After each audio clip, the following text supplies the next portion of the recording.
हमारा परिवार देवान से ही कह रहा था कि इनको दोषियों को सज़ा मिलनी चाहिए और पंजाब पुलिस हमें इंसाफ देने की बजाय हमें घुमाती रही। एफआईआर लेट की, फिर आपको सारी चीज़ें मालूम ही हैं। अल्टीमेटली ये यूटी पुलिस को चला गया और यूटी पुलिस भी महीना सवा महीना हो गया था। हम देख रहे थे कि उस तरीके से ये इन्वेस्टिगेशन नहीं कंप्लीट कर रहे, क्योंकि 4 महीने का समा था। 3 अगस्त को 4 महीने कंप्लीट हो जाएंगे, तो आज 16 तारीख होगी, 3 अगस्त को 4 महीने कंप्लीट हो जाएंगे। इन्होंने तो हमारा स्टेटमेंट तक नहीं ली। तो आज हमें पता चला कि इन्होंने धारा 307 भी तोड़ दी। तो ये तो इनका ड्यूटी पुलिस का हाल है। मैं तो इनको मांग करूंगा, हाई कोर्ट से बोलूंगा कि इनके ऊपर भी पूछना चाहिए इनको, जो एसआईटी के मुखी हैं, कि 4 साढ़े 3 महीने आपने क्या किया, अभी तक अरेस्ट भी नहीं किया। आईपीएस ऑफिसर हैं आप, आपकी भी क्वेश्चनिंग, डिपार्टमेंटल इंक्वायरी खुलनी चाहिए ऐसे लोगों की जो इंसाफ देने की बजाय लोगों को खराब करते हैं। जी, आज इसके अंदर ये मेरे जो वकील साहब हैं, सबसे पहले तो प्रीतिंदर जी और दीपेंद्र विर्क, उनका मैं बहुत बहुत धन्यवाद करूंगी। बिश्मन, उनका भी, जो मेरे लॉयर्स मेरे साथ रहे हैं, मान जी और बिश्मन मान भी, इन्होंने मेरे साथ ये 120 दिन का स्ट्रगल किया है। क्योंकि जब हमारी ये इंक्वायरी हमने पंजाब से इधर शिफ्ट करने की कोशिश की थी, वो इस करके करने की कोशिश की थी कि हमारे को जस्टिस मिले। जब यूटी को ट्रांसफ़र करी गई, जब संदीप मोदगिल सर के बहुत स्ट्रॉन्ग ऑर्डर थे, किसी तरीके से I don't know what was the reason, but वो बेंच चेंज हो गया।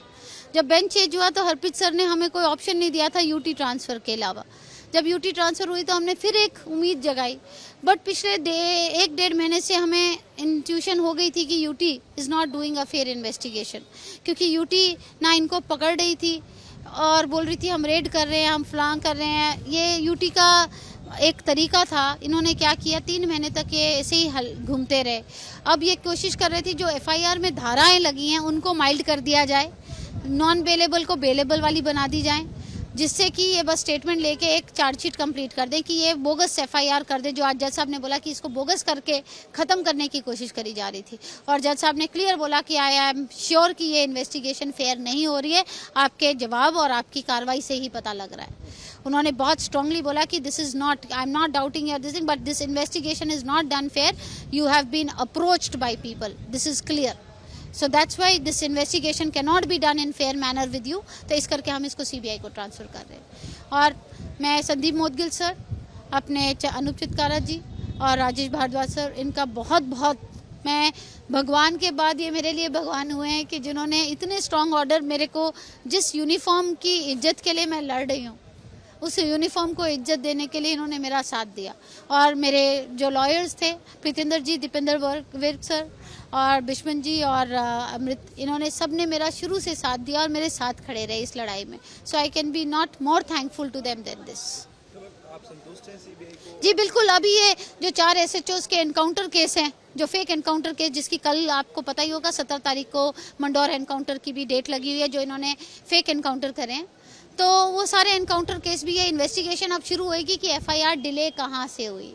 जो यूटी ने हमें बोला कि हम इन्वेस्टिगेट नहीं करेंगे एफआईआर डिले, हम तो खाली इंसिडेंट को करेंगे, तो वहीं से हमें पता लग गया था जब तुम इन्वेस्टिगेशन कहाँ डिले हुई है, किस कारण हुई है, वही चेक नहीं कर रहे, तो तुम हमें जस्टिस क्या दोगे। तो आप अभी सैटिस्फाइड हैं कि? हाँ जी, बिल्कुल बिल्कुल बिल्कुल जी है।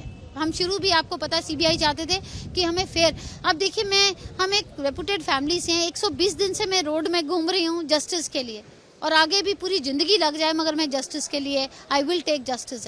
देखिए, पहले भी हमारी जो पंजाब पुलिस थी, उन्होंने ये मुकदमा दर्ज किया था दोषियों के खिलाफ, उसकी जांच चल रही थी।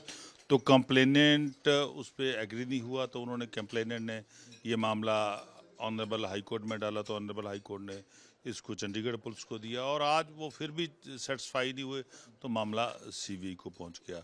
As per your information, as per your जो इन्फॉर्मेशन आप दे रहे हो, तो मैं समझता हूँ ये तो इन्वेस्टिगेशन हो रही है, इसमें इन्वेस्टिगेशन में तो किसी को आपत्ति नहीं होनी चाहिए कि, पर लेकिन मैं ये बताना चाहता हूँ कि ओवरऑल जो यूरिडिक्शन है वो सीबीआई की, वो जब पंजाब में कांग्रेस पार्टी की सरकार थी तो उन्होंने कंसेंट जो सीबीआई की यूरिडिक्शन की थी पंजाब में, तो बेड्रा करी हुई थी, तो पंजाब में कोई भी इन्वेस्टिगेशन है जो सीबीआई नहीं कर सकती।